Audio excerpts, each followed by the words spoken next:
السلام علیکم ورحمۃ اللہ وبرکاتہ۔ محترم ناظرین، آج ہمارا مضمون اعتکاف سے متعلق ہے، جس کے اندر اعتکاف کی اہمیت و فضیلت اور اسی طریقے سے اعتکاف کے اہم مسائل آپ کے سامنے پیش کیے جائیں گے انشاءاللہ۔ آپ سے درخواست ہے کہ آپ پورے بیان کو، پورے مضمون کو غور سے سنیں۔ بسم اللہ الرحمن الرحیم۔ اعتکاف کیا ہے؟ سوال ہے، اعتکاف کیا ہے؟ جواب: دنیاوی کاروبار، معاشی الجھنوں اور ذاتی مصروفیات میں الجھ کر انسان اپنے مقصد تخلیق سے غافل ہو جاتا ہے۔ شیطانی اثرات اس کے دل و دماغ پر اس طرح چھا جاتے ہیں کہ اسے کچھ اور سوچنے اور غور کرنے کی سدھ ہی نہیں رہتی۔ رفتہ رفتہ یہ غفلت اتنی بڑھتی ہے کہ نماز کے لیے مسجد میں کچھ دیر کے لیے جانے اور روزہ، زکوٰۃ وغیرہ عبادتوں کی انجام دہی سے بھی وہ ختم نہیں ہو پاتی۔ نماز دنیاوی خیالات میں گزرتی ہے اور روزہ لایعنی فضول باتوں کی نظر ہو جاتا ہے۔ یہ صورتحال زندہ دلان امت کے لیے، سوہان روح اور عاشقان توحید کے لیے درد و کرب کا سامان بن جاتی ہے۔ مالک الملک کا شاہانہ جاہ و جلال جہاں اس کے دربار میں آپڑے رہنے سے مانع ہوتا ہے، وہیں ارحم الراحمین کی رحمت بے کراں فکر مندوں کے لیے امید کے دیے جلاتی ہے، اور بیم و رجا کے عالم میں، غفلت کی وادیوں میں چکر لگانے والا انسان اپنے حقیقی آقا کے دربار میں زبان حال سے یہ کہتے ہوئے فروغ کش ہو جاتا ہے، پھر جی میں ہے کہ در پہ اسی کے پڑا رہوں، سر زیر بار منت دربا کیے ہوئے۔ اسی جذبہ، اسی عشق، اسی امید اور منت شناسی کا نام اعتکاف ہے۔ اعتکاف کی اہمیت و فضیلت: واقعہ یہ ہے کہ رمضان المبارک کے متبرک و مسعود اوقات کی قدر اعتکاف کے بغیر کامل طور پر نہیں ہو سکتی۔ آدمی کتنا ہی شوقین ہو، کسی کام میں مشغول مستقل رہنے کے باعث طبیعت میں فطری اکتاہٹ پیدا ہو ہی جاتی ہے اور عبادت کا تسلسل موقوف ہو جاتا ہے۔ لیکن اعتکاف ایسی عبادت ہے کہ معتکف اگر مسجد میں خالی بھی بیٹھا رہے پھر بھی عبادت گزاروں میں شمار ہوتا ہے، اور معتکف کا کوئی لمحہ ضائع نہیں ہوتا، اور مسجد میں بیٹھے بیٹھے اسے بے شمار اعمال صالحہ کا ثواب ملتا رہتا ہے۔ چنانچہ حضرت عبداللہ ابن عباس رضی اللہ تعالیٰ عنہ حضرت صلی اللہ علیہ وسلم کا یہ ارشاد نقل فرماتے ہیں کہ معتکف گناہوں سے محفوظ رہتا ہے اور اسے ان تمام نیکیوں کا جنہیں وہ اعتکاف کے سبب انجام نہیں دے سکتا، اتنا ہی بدلہ عطا کیا جاتا ہے جتنا نیکیاں کرنے والے کو ملتا ہے۔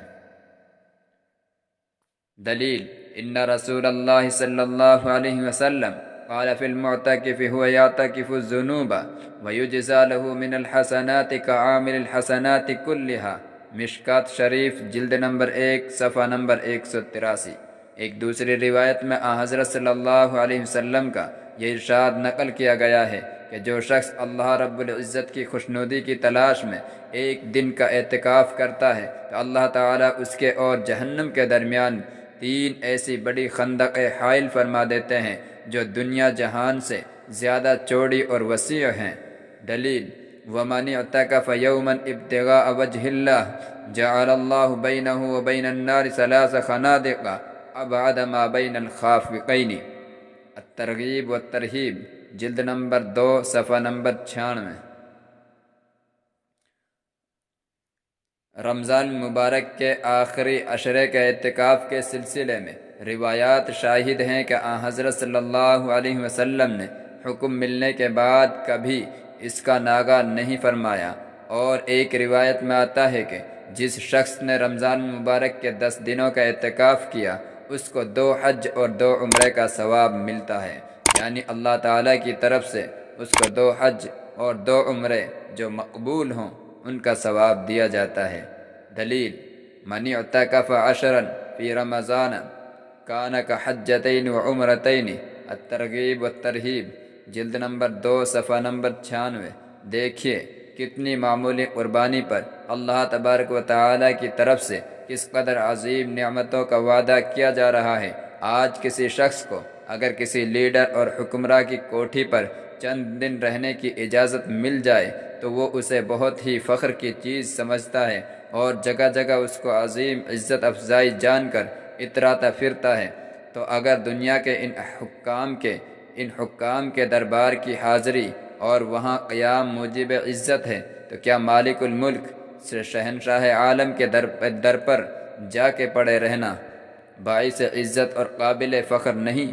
پھر یہ دیکھیے کہ اس چند روزہ ماحول میں رہ کر ہماری طبیعت میں کتنی بشاشت اور روحانی فرحت پیدا ہوتی ہے اور کس طرح ایمان کی زیادتی محسوس طور پر معلوم ہوتی ہے۔ حقیقت یہ ہے کہ اعتکاف سے ماہ مبارک کا لطف دو بالا ہو جاتا ہے اور اس کے ذریعے شب قدر میں عبادت کی سعادت یقینی طور پر حاصل ہو جاتی ہے۔ عام معاشرے میں اعتکاف سے بے رغبتی۔ ان تمام فوائد کے باوجود غور کرنے کی بات یہ ہے کہ آج ہمارا عام معاشرہ اس عبادت سے محروم ہوتا جا رہا ہے۔ رمضان المبارک میں جماعت کی نمازوں اور تراویح وغیرہ کا تو ماشاء اللہ کچھ اہتمام ہو بھی جاتا ہے، لیکن سنت اعتکاف کی ادائیگی کی طرف رجحان بہت ہی کم دکھائی دیتا ہے، اور اس کی وجہ اس کے سوا کچھ نہیں کہ ہم عید کی تیاریوں میں اتنا وقت لگانا چاہتے ہیں کہ کوئی ارمان باقی نہ رہ جائے، اور یہ سمجھتے ہیں کہ اعتکاف کی وجہ سے سارے ارمان پورے نہ ہو سکیں گے۔ تجارت پیشہ لوگ تو اعتکاف کا خیال بھی دل میں نہیں لاتے، اس لیے کہ یہی ان کی سال بھر کی کمائی کا وقت ہے، تو دنیا کی کمائی سے محرومی کا اتنا خیال ہے، مگر اس رمضان کے سیزن میں رحمت خداوندی کے حصول میں جو کمی رہ جاتی ہے اس کا احساس نہیں۔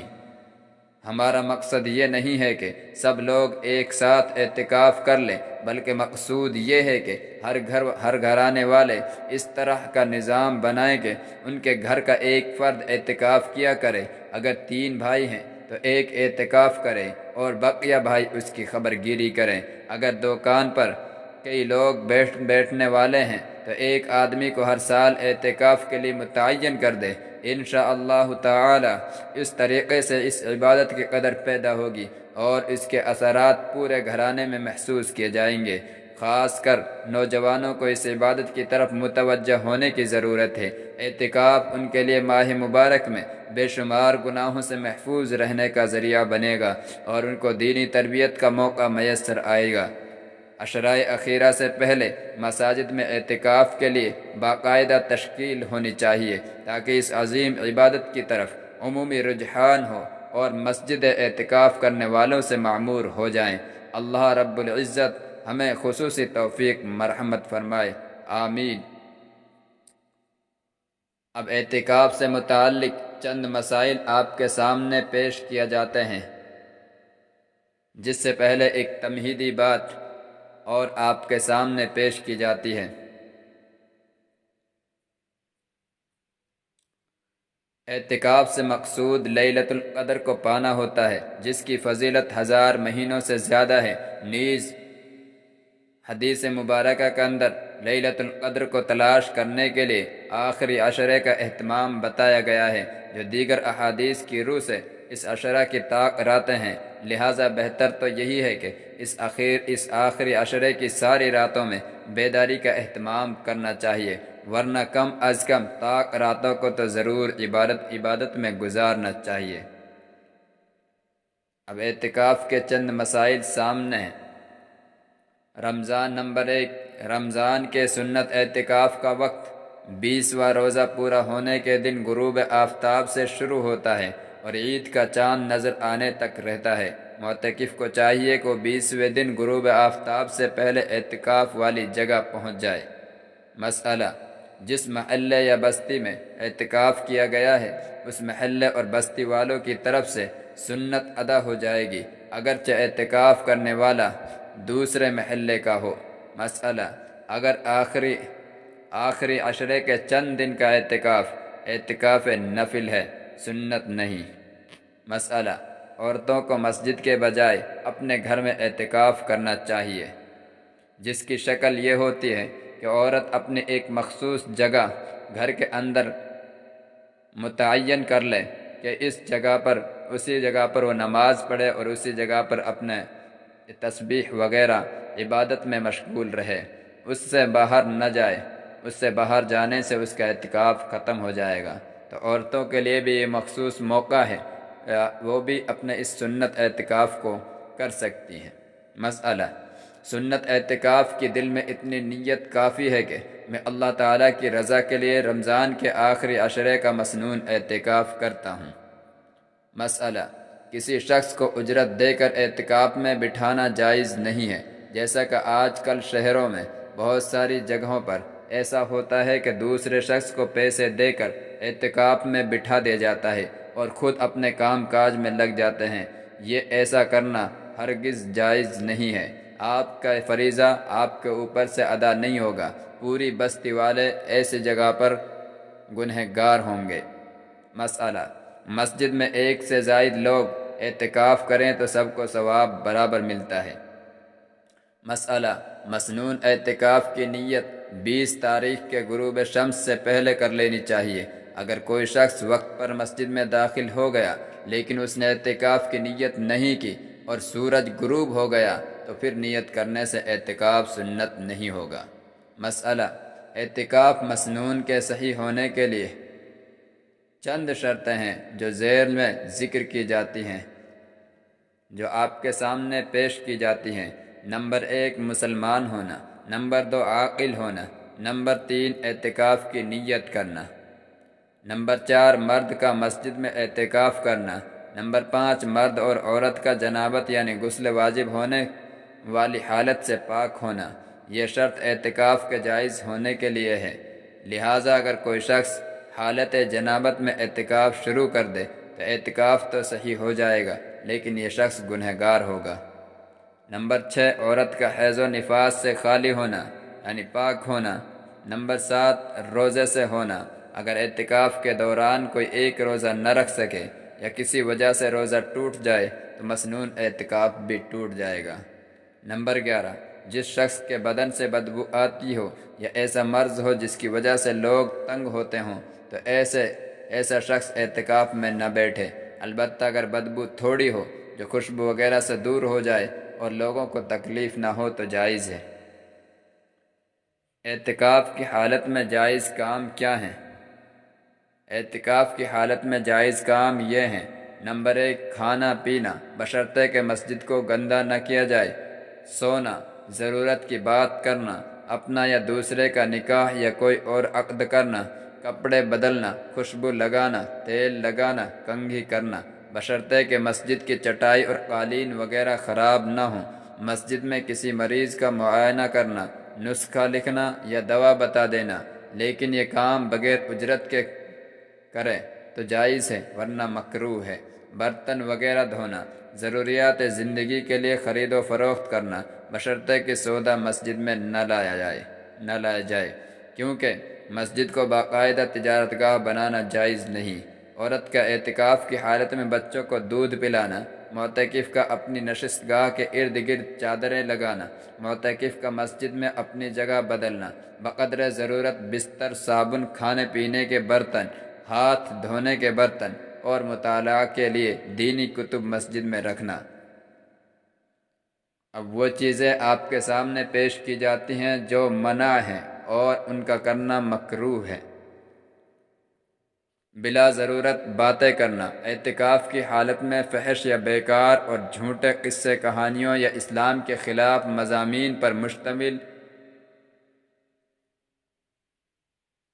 لیٹر، تصویر تصویردار اخبارات و رسائل یا اخبارات کی جھوٹی خبریں مسجد میں لانا، رکھنا، پڑھنا، سننا، یہ سب ناجائز اور مکروہ ہے۔ ضرورت سے زیادہ سامان مسجد میں لا کر بکھیر دینا، مسجد کی بجلی، گیس اور پانی وغیرہ کا بے جا استعمال کرنا، مسجد میں سگریٹ و حقہ پینا، بیڑی پینا، اجرت کے ساتھ حجامت بنانا اور بنوانا۔ لیکن اگر کسی کو حجامت کی ضرورت ہے اور بغیر معاوضہ کے بنانے والا میسر نہ ہو، حجامت یعنی بال بنوانا، بغیر معاوضے کے بال بنانے والا میسر نہ ہو تو ایسی صورت اختیار کی جا سکتی ہے کہ حجامت بنانے والا یعنی نائی مسجد سے باہر رہے اور معتکف مسجد کے اندر۔ اور وہ چیزیں جن کی وجہ سے معتکف مسجد سے باہر نکل سکتا ہے۔ نمبر 1، پیشاب، پاخانہ اور استنجے کی ضرورت کے لیے معتکف کو مسجد سے باہر نکلنا جائز ہے۔ پیشاب پاخانہ کے لیے قریب ترین جگہ کا انتخاب کرنا چاہیے۔ اگر مسجد سے متصل بیت الخلاء بنا ہوا ہے اور اسے استعمال کرنے میں کوئی حرج نہیں ہے تو وہیں ضرورت پوری کرنی چاہیے، اور اگر ایسا نہیں ہے تو دور جا سکتا ہے، چاہے کچھ دور جانا پڑے۔ اگر بیت الخلاء مشغول ہو تو انتظار کرنے میں کوئی حرج نہیں ہے، البتہ فارغ ہونے کے بعد ایک لمحہ بھی وہاں ٹھہرنا جائز نہیں ہے۔ قضاء حاجت کے لیے جاتے وقت یا واپسی پر کسی سے مختصر بات چیت کرنا جائز ہے، بشرطے کہ اس کے لیے ٹھہرنا نہ پڑے۔ اب ایک اور اہم چیز، مسجد کی حد۔ اعتکاف کا اہم ترین رکن یہ ہے کہ اعتکاف کے دوران مسجد کی حدود ہی میں رہیں اور حوائج ضروریہ کے سوا، یعنی ضرورتیں جو ضروری ہیں، ضروری ضرورتوں کے سوا ایک لمحہ کے لیے بھی مسجد کی حدود سے باہر نہ نکلیں، کیونکہ ایک لمحہ کے لیے بھی شرعی عذر کے بغیر حدود مسجد سے باہر چلا جائے تو اس سے اعتکاف ٹوٹ جاتا ہے۔ عموماً معتکفین حدود مسجد کا مطلب ہی نہیں سمجھتے اور اس بنا پر ان کا اعتکاف ٹوٹ جاتا ہے۔ اس لیے جب کسی مسجد میں اعتکاف کرنے کا ارادہ ہو تو سب سے پہلے یہ کام کرنا چاہیے کہ مسجد کے بانی یا متولی سے مسجد کے احاطے کی ٹھیک حدود معلوم کر لیں اور خوب اچھی طرح حدود مسجد کا مطلب سمجھ لیں۔